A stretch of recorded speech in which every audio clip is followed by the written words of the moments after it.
அன்புறவுகளுக்கு வணக்கம். தமிழகத்தில் சட்டப்பேரவை தேர்தலுக்கான வாக்குப்பதிவு ஏப்ரல் 23ஆம் தேதி நடக்க இருக்கு.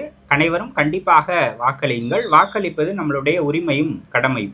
அதே போல நோட்டாவுக்கு வாக்களிப்பதால் எந்த மாற்றமும் ஏற்படாது. அதனால் எந்த பயனும் கிடையாது. அதனால் போட்டியிடக்கூடிய வேட்பாளர்களை அனலைஸ் பண்ணுங்கள். அதில் யார் சிறந்தவராக இருக்கும் அப்படின்னு நீங்கள் நினைக்கிறீங்களோ அவங்களுக்கு வாக்களியுங்கள்.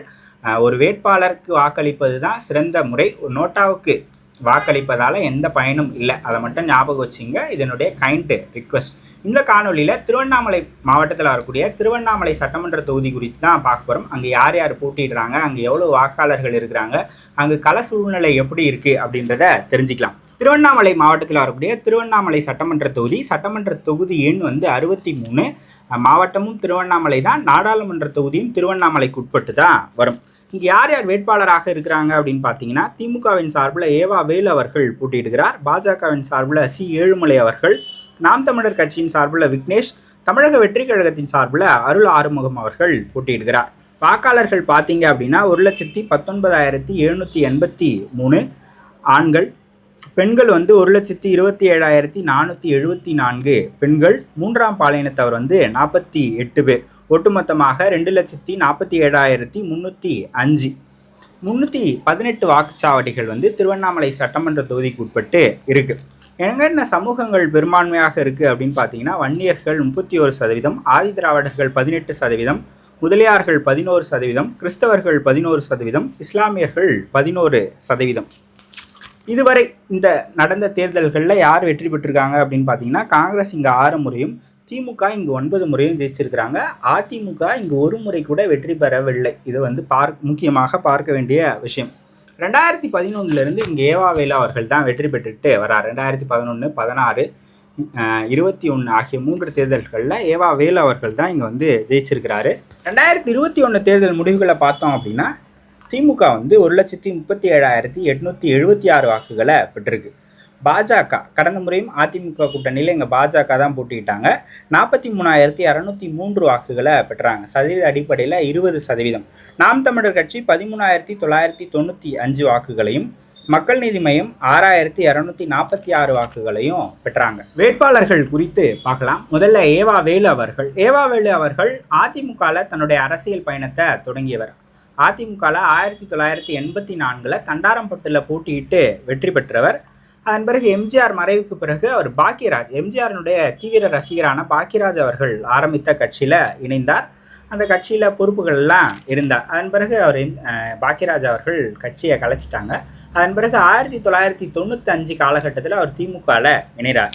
அதன் பிறகு 2001, 2006 தண்டாரம்பட்டு சட்டமன்ற தொகுதியில் போட்டியிடுவதற்கான வாய்ப்பு திமுக தலைமை கொடுக்குறாங்க. அதில் போட்டியிட்டு வெற்றி பெறார். அதன் பிறகு 2011 அவர் திருவண்ணாமலையில் போட்டியிடுறார். 11, 16, 21 3 முறை திருவண்ணாமலையில் போட்டியிட்டு தொடர்ச்சியாக வெற்றி பெற்றவர். இதில் இவர் நாயுடு சமூகத்தை சேர்ந்தவங்க. திருவண்ணாமலையில் கணிசமாக இருக்கிறது பார்த்தீங்கன்னா, ஆதிதிராவிடர்கள், வன்னியர்கள், முதலியார்கள், தமிழ் சமூகங்களில். ஆனால் அந்த 3 சமூகமும் இல்லாத தெலுங்கை தாய்மொழியாக கொண்ட நாயுடு சமூகத்தில் இருக்கிற ஒருவர் அங்கு தொடர்ச்சியாக வெற்றி பெற்றுக்கிட்டே வரார். அந்த அளவுக்கு அவர் தொகுதியை அவருடைய கண்ட்ரோலில் வச்சிருக்கிறார். இவர் திருவண்ணாமலையினுடைய தெற்கு மாவட்ட செயலாளராக பணியாற்றிக்கிட்டு வராரு. ஸோ ஒரு கடந்த முறையும் இங்கே பாஜக தான் அவருக்கு எதிராக போட்டியிட்டாங்க. ஒரு கணிசமான வாக்கு வித்தியாசத்தில் வெற்றி பெற்றார்.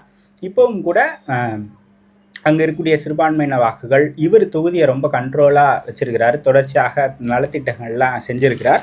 ஸோ இவருக்கு சாதகமாகத்தான் இப்பவும் கூட திருவண்ணாமலை தொகுதி இருக்குது. பாஜக தொடர்ச்சியாக கோயில் நகரங்களில் அவங்க கான்சன்ட்ரேட் பண்ணி ஒர்க் பண்ணணும் அப்படின்னு நினைக்கிறாங்க. அதனால் தொடர்ச்சியாக திருவண்ணாமலை, பழனி கேட்டாங்க, இந்த வாட்டி கொடுக்கல அதிமுகவில். திருப்பரங்குன்றம் கேட்டாங்க, அதே போல் திருச்செந்தூர் இந்த வாட்டி வாங்கியிருக்கிறாங்க. இந்த மாதிரியான கோயில் நகரங்களில் அவங்க கான்சன்ட்ரேட் பண்ணணும் அப்படின்னு நினைக்கிறாங்க. கடந்த முறையும் திருவண்ணாமலையை வாங்கி போட்டிட்டு இருந்தாங்க. இந்த முறையும் வாங்கியிருக்கிறாங்க. பாஜகவின் சார்பில் சி ஏழுமலை அவர்கள் போட்டியிடுகிறார். MA படித்தவர். 2014 பாஜகவில் பயணிக்கிறார். மாவட்ட தலைவராக இருந்திருக்கிறார். கல்வி நிறுவனங்களை நடத்திட்டு வராரு. ஸோ அவர் சி ஏழுமலை அவர்கள் போட்டியிடுகிறார். நாம் தமிழர் கட்சியின் சார்பில் விக்னேஷ் அவர்கள் போட்டியிடுகிறார். கடந்த முறை 2021 தேர்தலில் 13,995 வாக்குகளை பெற்றிருக்கு. 7% வாங்கியிருக்கிறாங்க. இந்த முறை வந்து ஒரு 10% வரை அங்கே நாம் தமிழர் கட்சி வாக்குகளை வாங்குவதற்கான வாய்ப்புகள் இருக்குது அப்படின்னு சொல்கிறாங்க. தமிழக வெற்றி கழகம் கழகத்தின் சார்பில் அருள் ஆறுமுகம் அவர்கள் போட்டியிடுகிறார். வயசு வந்து 44, MCA MBA அவர் வந்து படிச்சிருக்கிறாரு. விவசாயம், அதுக்கப்புறமாக மென்பொறியாளராக இருக்கிறார். உழவர் உரிமை இயக்கம் அதன் சார்பில் அவங்க வந்து தமிழக வெற்றி கழகத்தோடு கூட்டணி வச்சு அவங்க வந்து போட்டிடுறாங்க. குண்டாஸ் விவசாயிகளுக்காக சிப்காட் பிரச்சனைக்காக இவர் போராடி அதனால் அவர் வந்து குண்டாஸ் வழக்கை வாங்கினார். ஸோ அவர் வந்து அருள் ஆறுமுகம் அவர் வந்து தமிழக வெற்றி கழகத்தின் சார்பில் திருவண்ணாமலை தொகுதியில் போட்டியிடுகிறார். ஸோ இந்த 4 வேட்பாளர்கள் தான் பிரதானமாக இருக்கிறாங்க. இந்த திருவண்ணாமலை சட்டமன்ற தொகுதியை பொறுத்த வரைக்கும் ஏவாவேலு அவர்கள் ரொம்ப கம்ஃபர்டபுளாக ஜெயிப்பதற்கான வாய்ப்புகள் வந்து இருக்குது. கடந்த முறையும் ஏவாவேலு வர்சஸ் பிஜேபின்னு தான் அந்த களம் வந்து இருந்தது. ரொம்ப கம்ஃபர்டபுளாக போன வாட்டி வின் பண்ணாங்க. இந்த வாட்டியும் அவர் ரொம்ப கம்ஃபர்டபுளாக வின் பண்ணுவதற்கான வாய்ப்புகள் வந்து இருக்குது. திருவண்ணாமலை தொகுதியை பொறுத்த வரைக்கும் கடந்த ஹாட்ரிக் வெற்றி அவர் அங்கே வந்து பதிச்சிருக்கிறார்.